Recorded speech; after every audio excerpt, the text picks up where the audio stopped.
Il est 20h et tout de suite c'est l'heure de On se lève et on se casse, l'émission féministe des casseuses d'ambiance de Radio Campus Paris.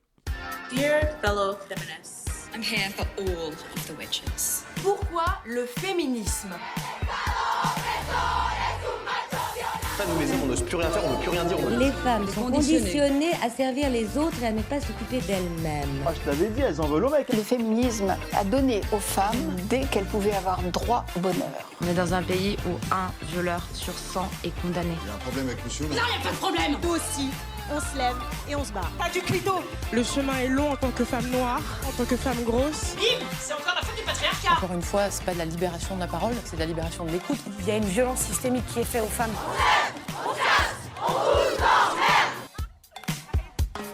On se lève et on se casse sur Radio Campus Paris.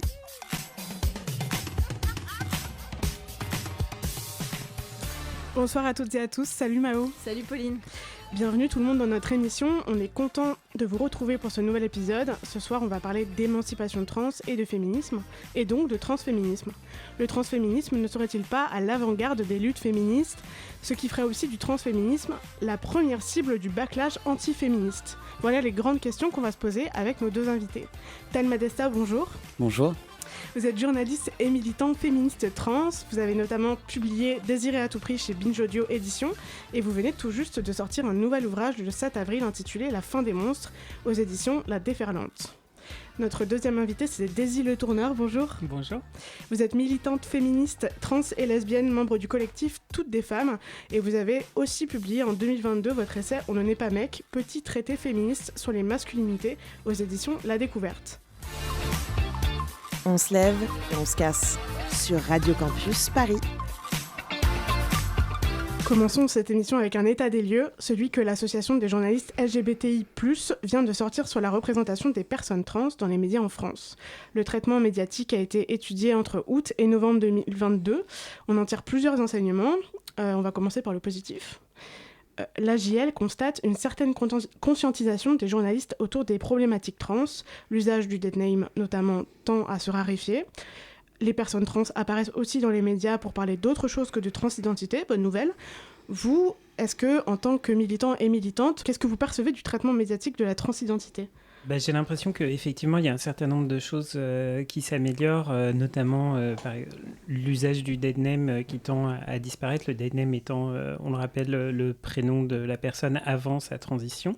Après, j'ai un peu l'impression que les journalistes ont appris les bonnes manières, et c'est super, c'est bien les bonnes manières. Sur le fond, par contre, c'est pas toujours top.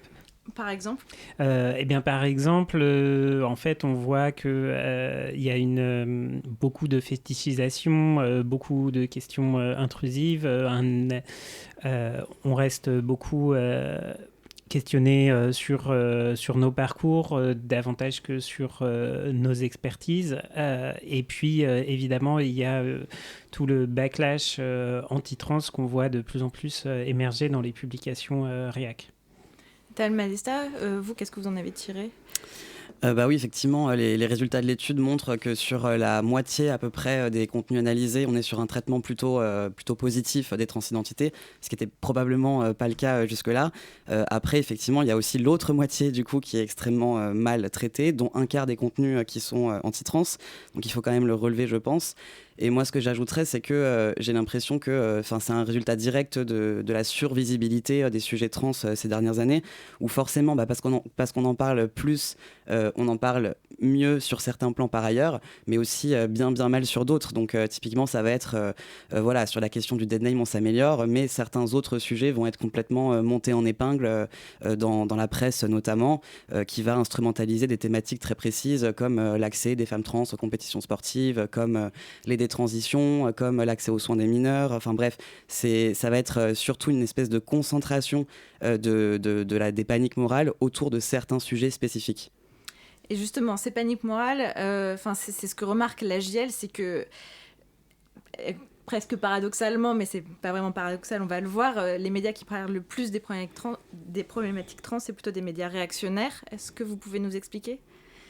Oui, effectivement, en fait, il y a de plus en plus des gens qui essayent de faire de créer une panique morale autour des personnes trans, parce qu'en fait, une panique morale, c'est quoi ? C'est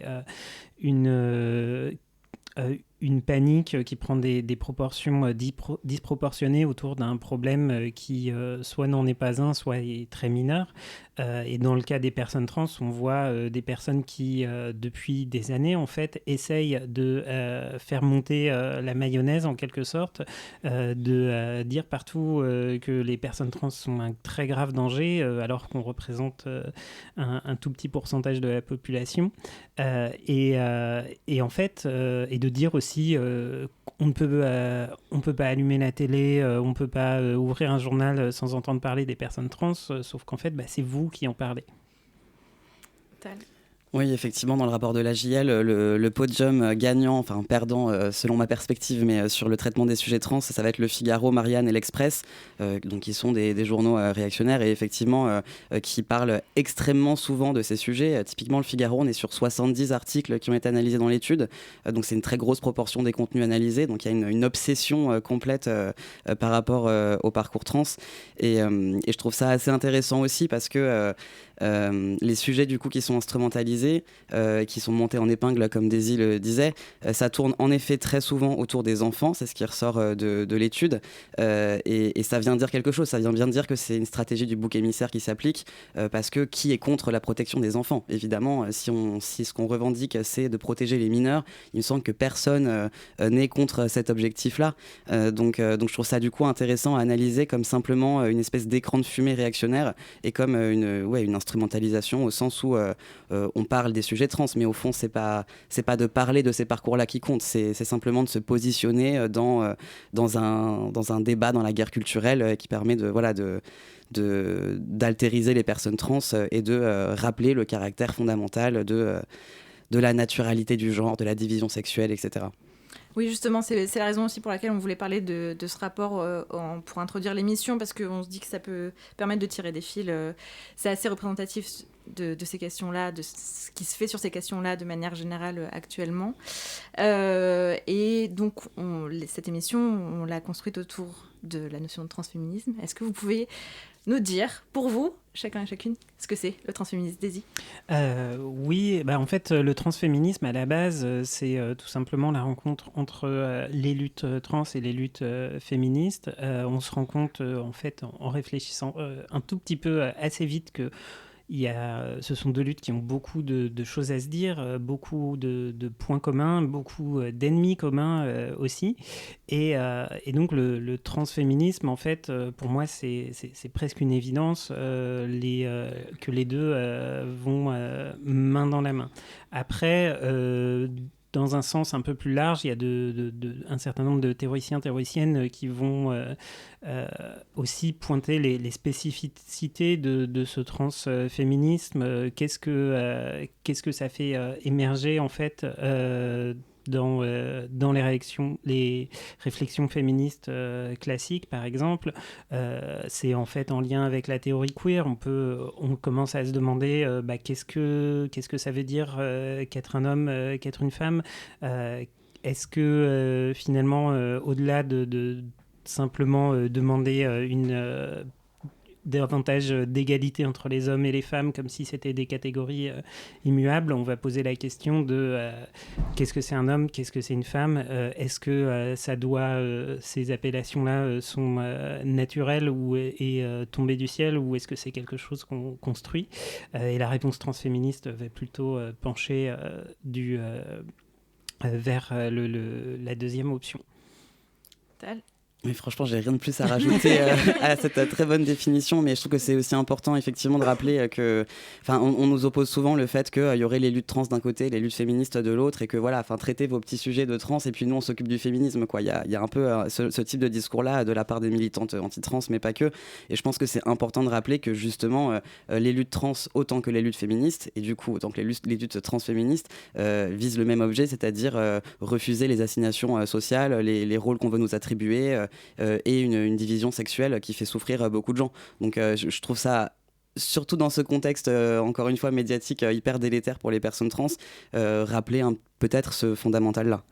Justement, oui, il y a vraiment une notion de convergence, peut-être qui, je ne sais pas si vous, dans votre perception, c'est quelque chose que vous avez remarqué, mais il y a quelques années, on aurait pu dire que c'était quelque chose qui ne concernait que les personnes trans, le transféminisme, alors qu'aujourd'hui, finalement, on se rend compte que ça permet de faire aussi converger plein de questions, et c'est émancipateur pour tout le monde. Oui, surtout que le transféminisme, c'est quand même pensé par et pour les femmes trans initialement. Enfin, je veux dire, les hommes trans n'ont pas du tout la même position au sein de ce courant de pensée et de lutte. Ce qui prouve bien que l'idée, c'est aussi de faire des ponts entre les femmes cis et les femmes trans, parce qu'il y a tout un référentiel d'expériences communes à discuter, et du coup, plein de fronts communs sur lesquels lutter, en fait. Voilà. Première pause musicale. C'est l'heure de la pause musicale, donc on va écouter Nterini de Fatoumata Diawara.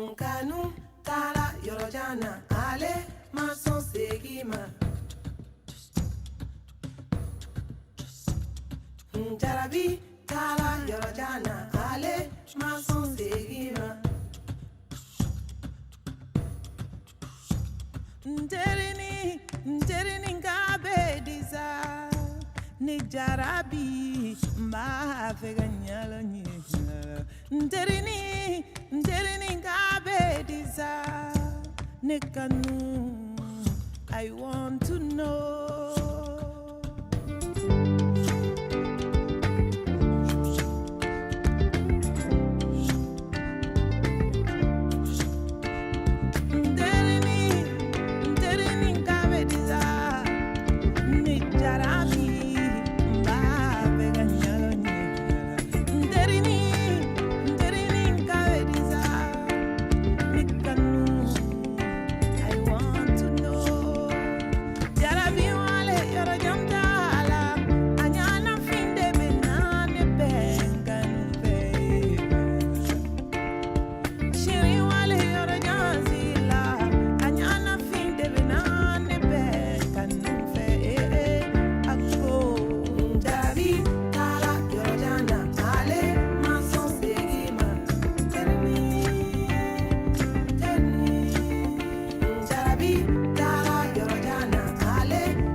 Vous écoutez toujours On se lève et on se casse, et on est toujours avec Daisy Le Tourneur et Thelma Desta.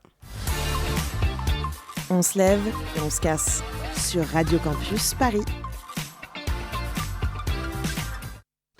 Tout à l'heure, Daisy, tu parlais de panique morale et c'était un sujet qu'on voulait un peu approfondir avec vous deux. Est-ce qu'on pourrait pas un peu débunker ce concept ? On observe par exemple une tendance actuelle à importer des débats qui ont lieu aux États-Unis initialement et aussi en Grande-Bretagne, où non seulement il se dit, mais surtout il se passe des choses très graves pour les droits des personnes trans. Est-ce que vous vous souvenez, vous deux, du moment où vous avez vu émerger cette actu, ce retour en force des débats anglo-saxons qui arrivent de façon très prégnante en France ? Ouais, alors on peut choisir évidemment plein de points de départ différents. Moi, je prendrais en particulier en 2020, au tout début de l'année, avant la pandémie, il y avait une certaine Marguerite Stern, connue comme militante féministe, qui a participé à lancer les collages contre les féminicides, qui était au Femen, voilà, tout un tas de choses, et qui a d'un coup décidé de l'ouvrir sur un sujet qu'il a travaillé depuis longtemps, qui était le fait que elle est super transphobe et elle déteste les personnes trans et elle veut pas qu'on ait de droits et elle trouve qu'on est partout et qu'on l'embête tout le temps. Ça, c'est une position qu'elle a gardée dans le silence pendant très longtemps, à ce qu'elle dit, parce que elle avait l'impression d'être isolée au sein du mouvement féministe. Et effectivement, quand elle a parlé, tout le monde n'était pas d'accord avec elle, mais d'un coup, elle s'est retrouvée à avoir une tribune dans Marianne pour expliquer à quel point c'est grave que les personnes trans, et les femmes trans en particulier, venaient créer une scission dans le féminisme, alors qu'en fait, il y avait plutôt une sorte d'unanimité contre elle, mais Marguerite Stern s'est retrouvée avec plein de nouveaux copains et copines de la sphère réac qui ouvraient les bras grands ouverts pour accueillir des voix comme la sienne. Et pourquoi, d'après vous, pourquoi ça a fonctionné ? Pourquoi soudainement elle a eu des copains, comme dit ? Parce qu'en fait, il y a tout un tas de réseaux qui existent en France, des réseaux militants, des réseaux intellectuels, notamment on peut parler autour du printemps républicain qui s'agite sur les questions de laïcité, qui pratique l'islamophobie au nom de la laïcité. On peut aussi citer les mouvements qu'on appelle abolitionnistes du travail du sexe, qui sont donc pour les lois interdisant la prostitution et qui font beaucoup de mal aux travailleuses du sexe. Ce sont des mouvements qui, en fait, sont toujours en attente de figures à mettre en avant, de panique morale à lancer. Et puis, assez vite, en fait, on a vu ressurgir la manif pour tous qui s'est beaucoup emparée du sujet. Et voilà, tous ces gens-là sont vraiment en attente de panique morale pour faire avancer leur agenda réac. Et d'un coup, l'existence des personnes trans dans les milieux féministes, ils se sont rendus compte qu'il y avait un problème qui pourrait peut-être faire exister là-dedans. Et puis après, on leur a parlé des personnes trans dans le sport. Alors ça, c'était un bon credo aussi. Et aussi, de plus en plus, on parle des enfants trans et de leur parcours médical. Et ça, c'était bingo pour eux, quoi. Oui, et on y reviendra. Et ce qui est assez étonnant, c'est que ces gens-là qui ont tendance à critiquer le wokisme, les militants progressistes de toute mouvance, d'importer des problématiques de l'étranger, en fait, ils ont quand même trouvé leurs chevaux de bataille, justement, dans des mouvements réactionnaires américains et aussi anglais. Est-ce que vous pouvez expliquer ce processus-là ou Peut-être qu'on peut revenir du coup sur les États-Unis, effectivement, qui est, je pense, une espèce de laboratoire de la transphobie et de la transmisogynie à ciel ouvert. Effectivement, là, début 2023, donc sur le premier trimestre uniquement, il y a eu plus de 400 propositions de loi anti-trans, donc on est vraiment sur un matraquage législatif. Après, c'est vrai qu'on se pose beaucoup la question de l'importation de ce modèle en France. Moi, je pense qu'il faut quand même essayer de prendre un peu de recul et de se dire que le contexte états-unien, c'est aussi un contexte où l'Église, par exemple, n'a pas du tout la même place dans les mœurs, juste culturellement. Ça ne veut pas dire que nous, on ne doit pas s'inquiéter de la montée des rhétoriques transphobes en France, pas du tout, parce que justement, on constate des liens de plus en plus importants entre les sphères anti-trans, par exemple, et certains ou certaines députés. Donc typiquement, Aurore Berger avait reçu Dora Muto et Marguerite Stern récemment dans son bureau. Marlène Schiappa aussi, au moment où elle était ministre chargée de l'égalité femmes-hommes. Donc voilà, il y a des collusions qui se jouent en termes de lobbying. Typiquement pareil, au moment de l'interdiction des thérapies de conversion, il y a eu un très très fort lobbying de la part des militantes anti-trans pour sortir la mention de l'identité de genre de cette loi et de fait ne pas protéger les personnes trans des thérapies de conversion. Donc je pense que ce dont il faut s'inquiéter, au-delà bien sûr de l'impact que ça a dans le traitement médiatique des parcours trans, c'est aussi l'impact sur les lois et du coup sur l'accès aux droits. Et je pense que recaler le débat sur l'accès aux droits est hyper important dans ce cadre parce que c'est ce qu'on voit aux États-Unis. La conséquence directe, c'est l'impossibilité d'accéder aux soins, la restriction de l'accès à la transition pour les mineurs, mais ça c'est une première étape. On sait très bien que ce qui va suivre ensuite, ça va être les restrictions tout court d'accès aux soins. Ça va être en fait l'accès à tous les espaces qui font la vie sociale, quoi. Parce que le sport, par exemple, je veux dire, tout le monde s'en fout du sport féminin. Et là, d'un coup, les femmes trans commencent à gagner des compétitions et il y a une espèce de passion collective sur la défense des droits sportifs des femmes cis. On voit bien encore une fois que c'est un écran de fumée. Donc je pense que c'est important de faire très attention à comment ça évolue, d'observer de très près ce qui se passe aux États-Unis et au Royaume-Uni et de voir quel penchant en fait la France va prendre. Mais moi, j'ai quand même l'impression que même si on entend tout leur discours, par exemple, en tant que personne trans, si on parle des féministes anti-trans, si on peut les appeler comme ça, je pense qu'elles restent quand même assez marginales pour l'instant. Donc ça ne veut pas dire qu'elles ne vont pas prendre beaucoup plus de place dans les mois et les années à venir, surtout dans un contexte où les discours réactionnaires avancent de plus en plus dans notre société. Mais voilà, je pense quand même qu'il y a deux sujets, deux espaces, deux territoires différents et que du coup ça ne va pas être les mêmes dynamiques non plus peut-être qui vont se jouer. Oui, c'est deux contextes qui sont différents. Ce qui est aussi intéressant, c'est que ça commence par des lois anti-trans. Et en fait, déjà, par exemple, aux États-Unis, dans la loi qui a été dite Don't Say Gay, donc l'idée, c'est de ne pas parler de ces thématiques d'orientation sexuelle, de questions de genre à l'école primaire, en Floride notamment. Et donc petit à petit ça grignote les droits en fait de toutes les minorités et ensuite on sait ce qui vient après. Ça je pense que c'est hyper intéressant parce que ça prouve bien que la question de l'accès aux droits des personnes trans c'est un pied dans la porte en fait. C'est pas nous le sujet, tout le monde s'en fout de nous, encore une fois comme disait Daisy, on est une petite minorité de la population, c'est une question de contrôle social des corps, c'est vraiment de la biopolitique puissance 1000.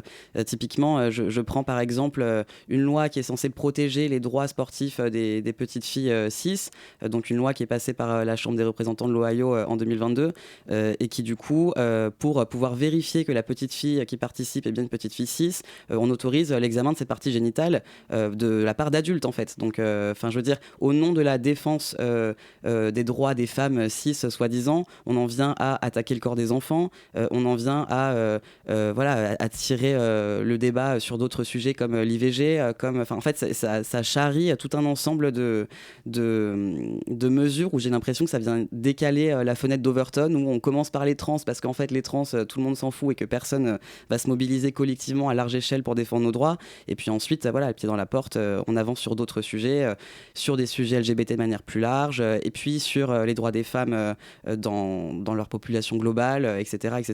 C'est l'heure de retrouver Flo et sa chronique musicale très vénère. Après avoir entamé l'année en nous parlant des Riot Girls, elle va maintenant nous parler de ses héritières. Eh bien bonsoir à vous. Aujourd'hui, dans ma chronique, je vais vous parler de révolte, d'incendie et un peu de bagarre aussi. En fait, comme ces dernières semaines en France. Bon, alors j'ai choisi de vous parler des Petrol Girls. C'est un groupe de post-hardcore féministes formé à Londres en 2012 par... Attention, je ne vais prononcer aucun de ces noms correctement. On a Ren Aldridge au chant et Liepa Curate à la basse. Plus tard, elles sont rejointes par Joe York et Zoc Hatspy à la batterie et à la guitare. Il faut savoir que la bassiste n'avait jamais fait de basse avant d'entrer dans le groupe et que les deux n'avaient répété que 2 fois avant leur premier concert en 2012. C'était d'ailleurs à l'occasion de la journée de lutte pour les droits des femmes. Leur nom, Petrol Girls, fait référence aux femmes accusées d'allumer des incendies pendant la Commune de Paris, dont probablement celui de l'hôtel de ville en 1870. Et on les appelait les pétroleuses. Bon, finalement, on ne sait pas si elles ont vraiment existé ou si c'est un mythe inventé pour décrédibiliser les femmes révolutionnaires. Mais depuis, l'image étant quand même hyper empouvoirante, des mouvements féministes se la sont réappropriés.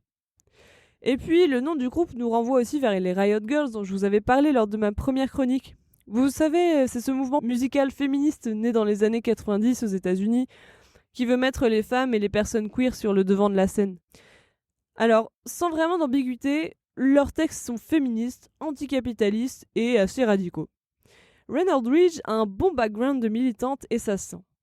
Clairement, vous n'allez pas les voir pour passer une soirée posée. Parce que ni la musique, ni les paroles ne vous laisseront tranquille.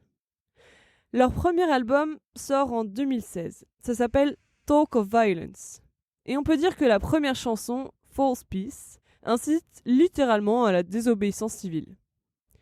Celle qui a le plus résonné pour moi dans cet album, c'est Touch Me Again. Elle résonne parce que j'ai le sentiment qu'on entend une femme, et je trouve ça assez rare en fait, qui veut changer la peur de côté. Et je trouve que ça donne vachement de force.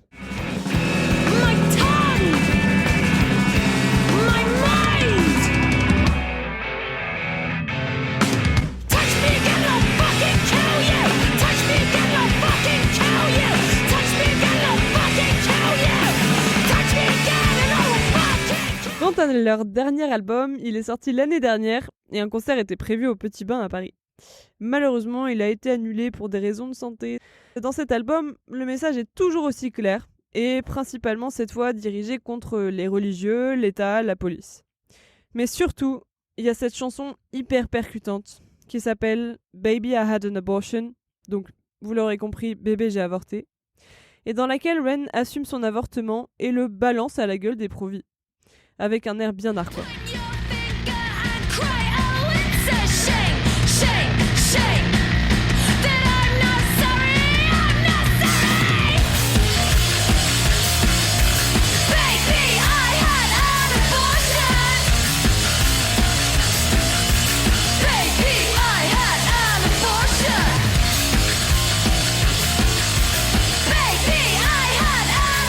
Voilà, il me reste plus qu'à vous encourager très très fort à aller écouter leur album, si tout ça vous a parlé.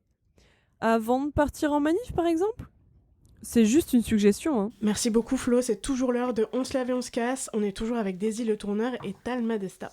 Vous l'avez déjà dit en début d'émission, cette haine, elle vient aussi et notamment des militantes féministes. On a déjà évoqué le terme TERF, Trans Exclusionary Radical Feminist. Merci pour